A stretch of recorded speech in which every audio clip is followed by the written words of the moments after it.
welcome along to another one of our very special series during the COVID-19 crisis. My name is Chantal Brodrick, and today I've got another 20-minute interview for you all right here today. Now, today's interview is brought to you by our friends at Keep Me, and it's my absolute pleasure to be welcoming along today's special guest. He is the General Manager of ISSN. If you don't know what that is, it is the International Society of Sports Nutrition based in Asia. Drew Campbell, welcome along. Thank you for joining me today. Thank you, Chantal. We are super glad to have you on.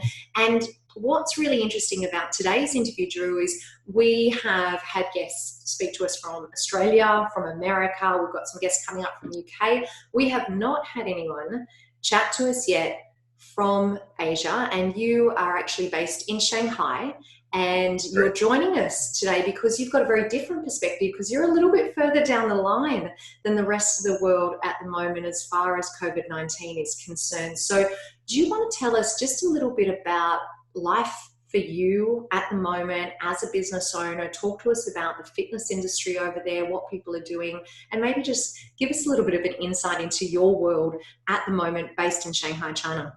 I'll just give you a small snippet. I was actually in Australia. I go back to Australia for holidays once a year, usually around Chinese New Year when things are down. So we're in Australia for about a week, and then we started hearing news, and then a week later we decided to cancel our return airfares and stay in Australia. So I was actually in Australia for 2 months and camping out at my mother's home. Didn't know which way things were going. So it was pretty airy, pretty scary for us. And it was very, very difficult on work during that period of time because we had children. We weren't in our office. All of our offline courses cancelled. The offline education courses cancelled.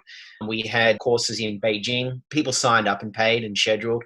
We had another course, which I was really, really excited about in Korea, because we don't just do education in China, but in other regions of Asia, and everything that was gone. So it was quite scary for us as a business, income-wise, and also what's next. But something we were preparing for and endeavoring to do was shift into online anyway.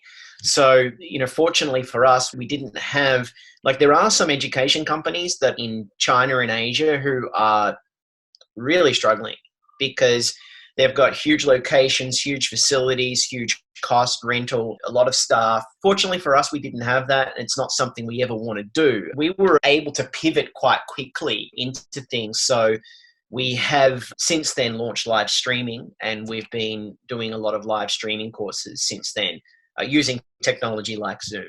It's interesting you say that, because I think that's probably the situation that a lot of fitness businesses were in as well. I certainly heard quite a lot of people saying, well, we had planned to create an online platform, or we planned to be able to deliver sessions online, but it wasn't something that they were quite ready to do at this particular point in time. So I guess for those people that were in that position, they had that little head step or head start, I should say, in moving online and transitioning through this. I mean, from your perspective, Drew, were you able to embrace that change? Did it have sort of a longer term? And I guess everything's still short term at the moment, but given that you've come out of it now, were you able to keep the business going with those online options? For anyone that is going through what you went through, is there any advice that you would give them sort of looking back? Yeah, I mean, that's a good question. I mean, firstly, there's still no schooling or education or offline classes at all. So things are starting to come back to life, and it's a beautiful spring day today, and the sun is bright. So, you can smile about a lot of things, but, you could say it's back to a new normal. So we're not going to know until like a week or 2 weeks, like everywhere else, if things going to change. I mean, my gym opened a week and a half ago with limited access, limited hours, and wearing a face mask, which is a little difficult to train with.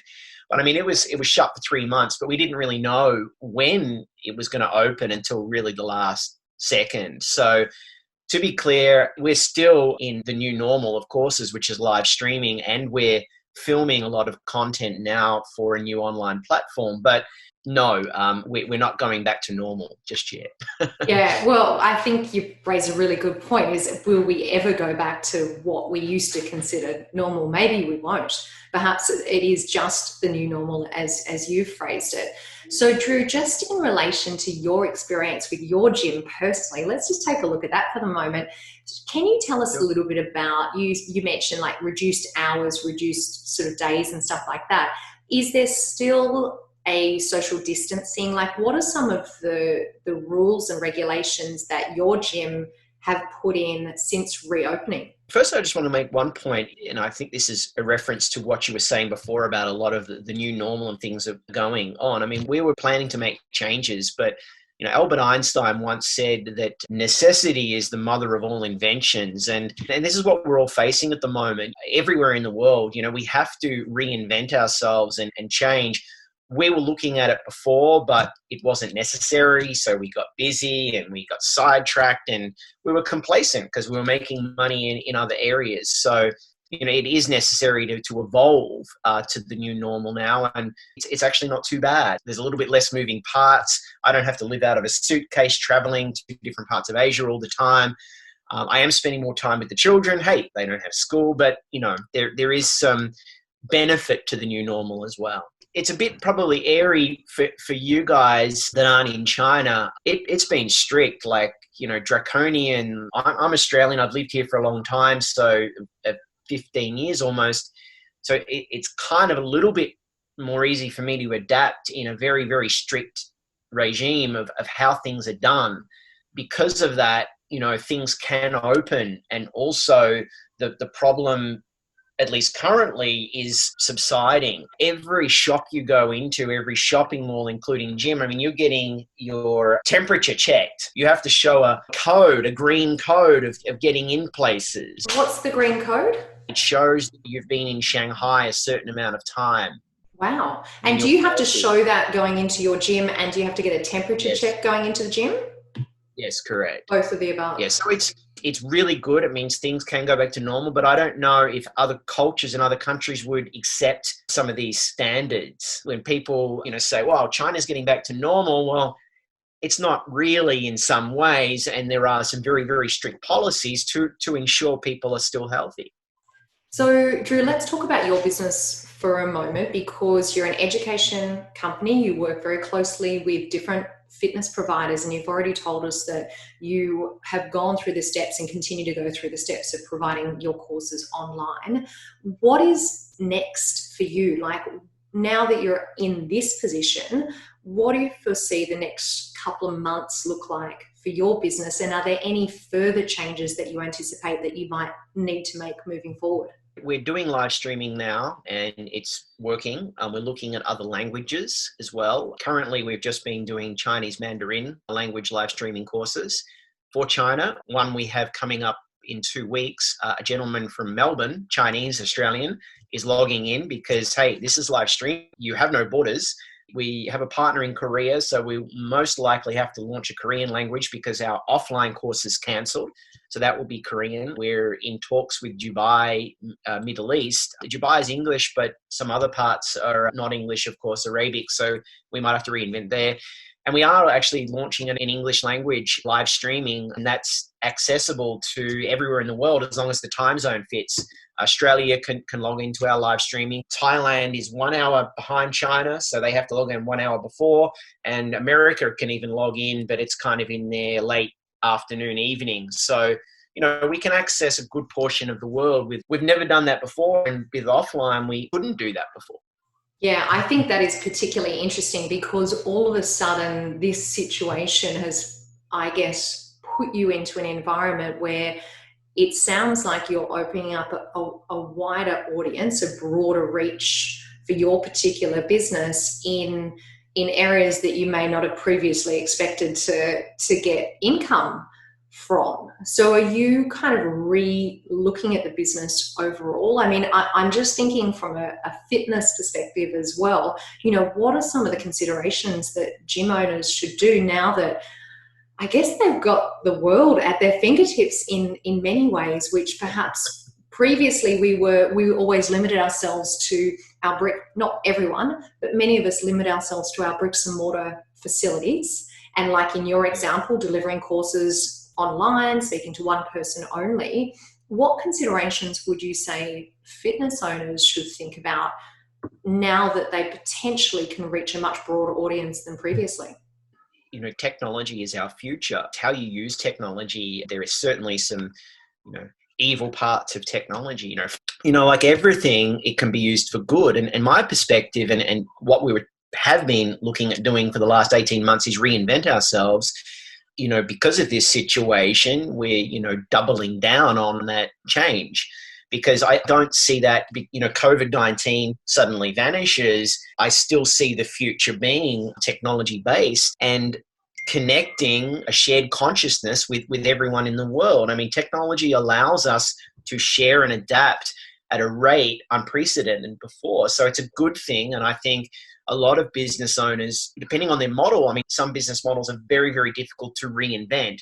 I mean, we're fortunate to where we are. I mean, the business we have that we can pivot rather freely. Not all businesses can do that. That needs a really strong, look in the mirror of, what is my business? Because I think all businesses are going to, regardless of COVID, I think there's going to be a big change in the world. Yeah, I completely agree, Drew. So just two more quick questions for you. The first one being, if you were to look back just over the last couple of months of what you've gone through, the changes that you've made in the business, what you've experienced from your perspective, is there anything that you would have done differently at this point in time? I mean, yes, started earlier on some of the things. We kind of pivoted pretty quickly anyway. I had a little bit of resistance from my people on the live streaming. Well, they were not 100% confident on the quality of the course delivery, because we really pride ourselves on like really high end and high quality delivery, teaching, going from offline where you can control a lot more things, going to live streaming, you're not sure. So there was a little bit of pushback on that. That resulted in about 2-3 weeks of delays. We were considering just going straight to online and filming high quality, education, but that takes a lot of time and resources. It takes a lot of effort if you want to do it right. Starting things earlier would have been my only. There's probably a few people, business owners that haven't pivoted or sitting on the fence and just not sure. Regardless of this situation, I would highly recommend to make some changes, pivot immediately, use technology as your friend. Don't just stick your head in the sand. Everything in business, I've always believed, is momentum is key. On everything you do, you need to build momentum. And the other part of business or anything in life is the first step's always the most difficult. So, once you make that first step and the second and third, things start to become easier and you have a fresh outlook on life. So it's not doom and gloom, but doing nothing is going to result in doom and gloom, I'm afraid. Yeah, absolutely, Drew. And you may have just answered my last question, but just in case there's anything else that you want to finish up on, I do want to just leave everyone today with our Keep Me Fit Bizpiration. And I guess of everything that we've just talked about, because I know you said it's really important. You mentioned, one of the areas that maybe you could have done is move a little bit faster. And I guess there's that hesitation when it comes to using tech that you haven't done before. Or like you said, your staff's hesitation, will we be able to produce the same quality live streaming as what we're used to? So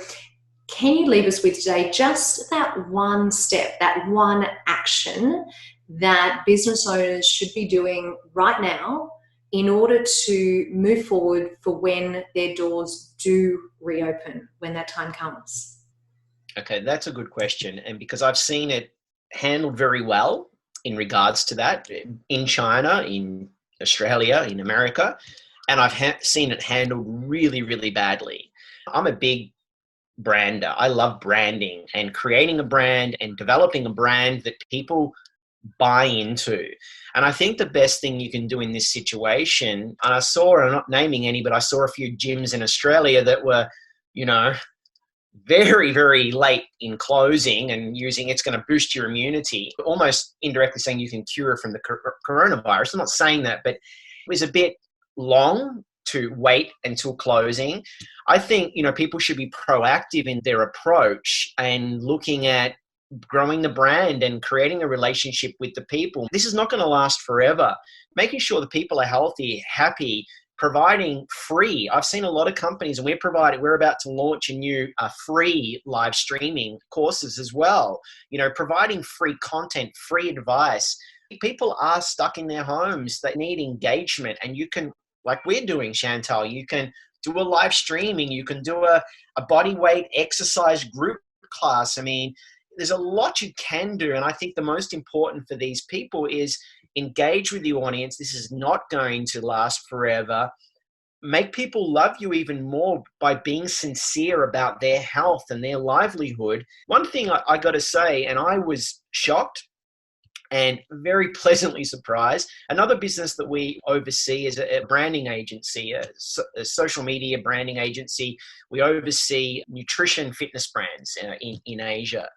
And I was honestly petrified, but I was going to see a massive dip in sales. I was like, I don't know. I mean, we run a business, we don't have jobs. So every business owner is like, how do we put food on the table? But on the bright side of things, and this may be something to end the talk on and end with a bright side, a bright future, at least what we've seen, is there's actually been a large increase on the general public focusing on health, immunity, exercise, and even nutrition. We have seen one of the brands that we oversee in Asia is Dymatize. It's a big brand in Australia. And I was shocked. We've had 2 orders in the last 3 weeks, and decent size orders. There's another order being prepared now. And I asked a friend of mine, I'm in an organization called the Entrepreneur Organization, EO. There's a big chapter in Australia. There's a big chapter in Shanghai. One of my friends in EO Shanghai, and he concluded with his big data analysis, there is a big want and need for people to look after their health, look after their immunity. With the right positioning with the people going through this right now in Australia, America, and everywhere, if you resonate and connect with the people, possibly reinvent for online options that you can make money from now, but look at the long-term picture.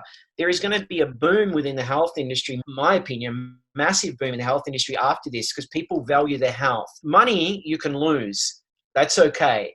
But health, you cannot lose, and you need to protect that. And that's what's on everyone's mind. So resonate with that, with your audience, connect with them, and you could actually see, you could make up the lost profits in as little as 3 months if you do it right, because it will open again. We really appreciate your perspective, because like I said, we haven't spoken to anyone that's just that little bit further down the path to the rest of the world at the moment. So we really do appreciate your perspective, and it's great to be able to look back and see what you've done so far, but also know that part of this has been, I guess, an evolution of the business in many ways, because you have been able to reconsider how you do things, you've been able to change how you do things, and we really appreciate you taking the time to share your experience and your perspective with all of us here today. So Drew, thank you so much for joining me. Thank you, Chantal.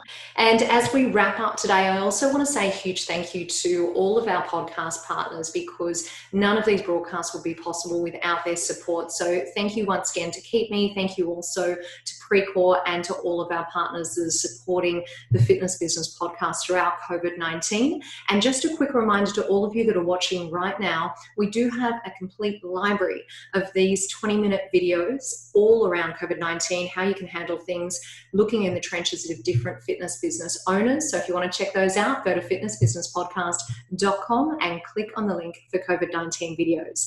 Thanks once again to Drew, and thank you everyone for watching us today.